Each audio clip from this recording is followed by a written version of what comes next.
مراقبہ کرنے سے جادو بندش کا توڑ ممکن ہے۔ مراقبہ کیا ہے؟ مراقبہ کیسے شروع کیا جائے؟ مراقبے میں باطنی کیفیات کو کس پیمانے پر جانچا جائے؟ مراقبہ کرنے سے تیسری آنکھ کا مشاہدہ کب اور کیسے ہوتا ہے؟ مراقبہ کرنے والوں کے خواب کیا نشاندہی کرتے ہیں؟ یہ سب جاننے کے لیے سبسکرائب کریں اور دیکھتے رہیں audio video books YouTube channel Nadeem Butt. بسم اللہ الرحمن الرحیم۔ Welcome to my channel. اللہ تعالیٰ سے دعا ہے آپ کو صحت، خوشی اور اطمینان قلب کے ساتھ لمبی زندگی عطا فرمائے، آمین۔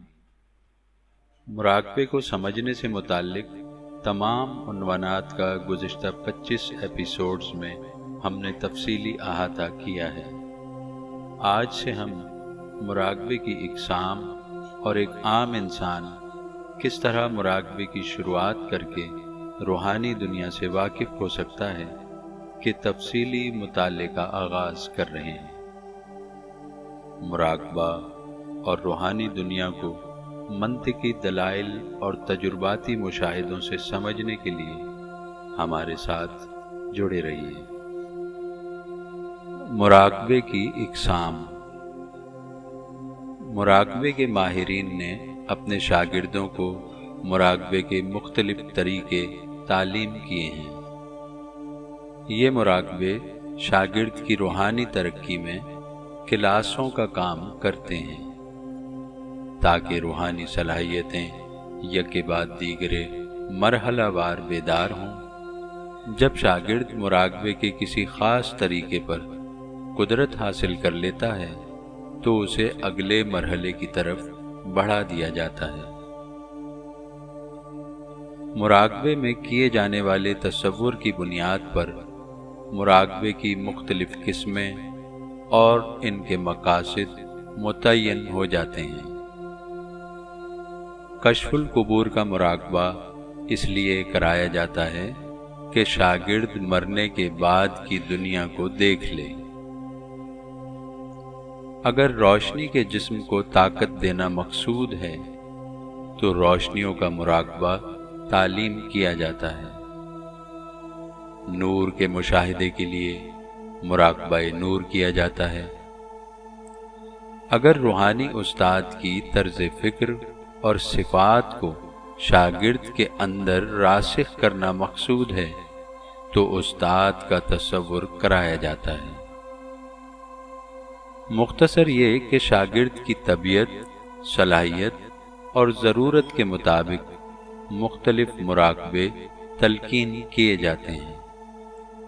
اس کا تعین ایک ماہر اور کامل استاد ہی کر سکتا ہے جو علمی اور عملی اعتبار سے مراقبے کی منازل طے کر چکا ہو۔ تصور کے فرق اور عملی اعتبار سے مراقبے کی اقسام بہت زیادہ ہیں۔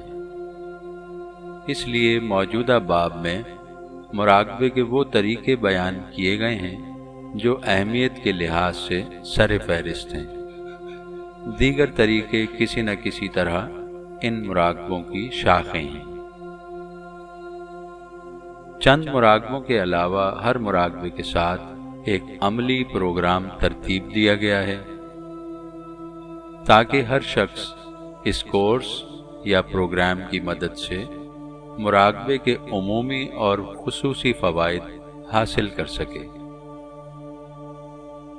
مراقبے کے بعض پروگرام خصوصی مقاصد کے لیے ہیں، جیسے کشف القبور کا مراقبہ،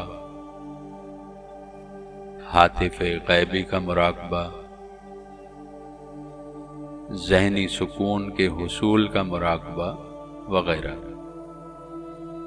ان پروگراموں پر عمل کر کے کسی خاص صلاحیت کو بیدار کیا جا سکتا ہے یا مخصوص فائدہ حاصل کیا جا سکتا ہے۔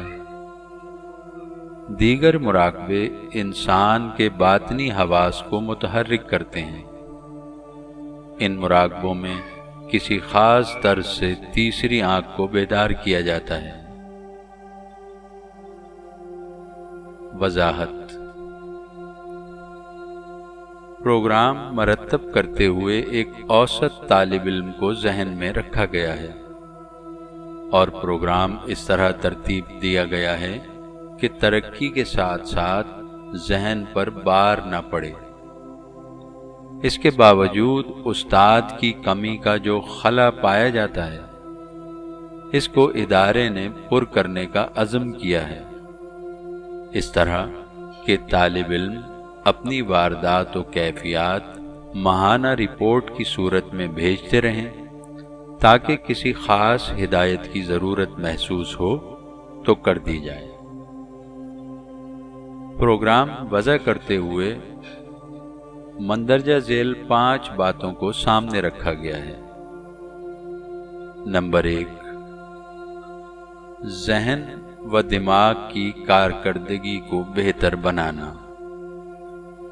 نمبر 2، ذہن کی خصوصی قوتوں مثلاً قوت حافظہ، قوت متخیلہ، قوت تخلیق اور رفتار میں اضافہ کرنا۔